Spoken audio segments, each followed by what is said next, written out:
What's built into the game is a scoring system where you get cop points or triad points at the end of each mission, and that very much is based on how you act in there. So the less brutal things you do, we kept the core team together. We managed to keep everyone that we wanted to, on the project.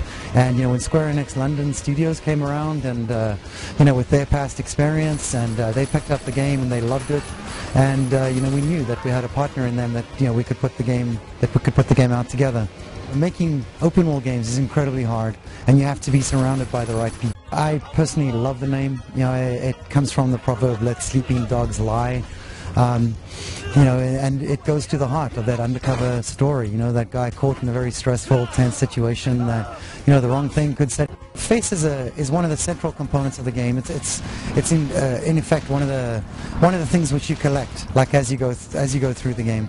And it's you do this, you get face, you gain face. It might be linked to combat in some ways by the moves that you pull off. If they are spectacular in nature, you get like a boost on your face combat meter.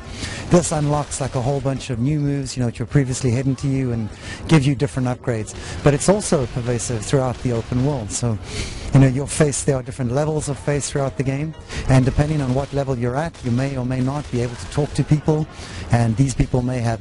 The more humane you are, you'll get more cop points, and the more brutal you are, you get more triad points.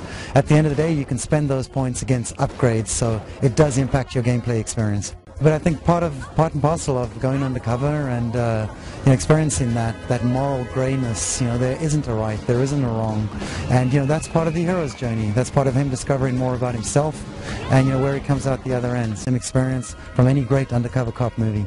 Fans of Hong Kong cinema action, whether you're a fan or not, as a kid, you know who Bruce Lee is, you know who Jackie Chan is, you know most likely who Jet Li is, who Chow Yun-fat is, these guys are amazing, in terms of what their capabilities are. And, as far as it being relatable, you just look at, MMA for a lot of interesting things to explore. And I think it's a great recipe, for people to experience something new and something different.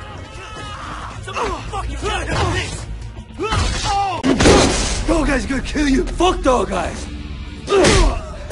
Winston owns this area.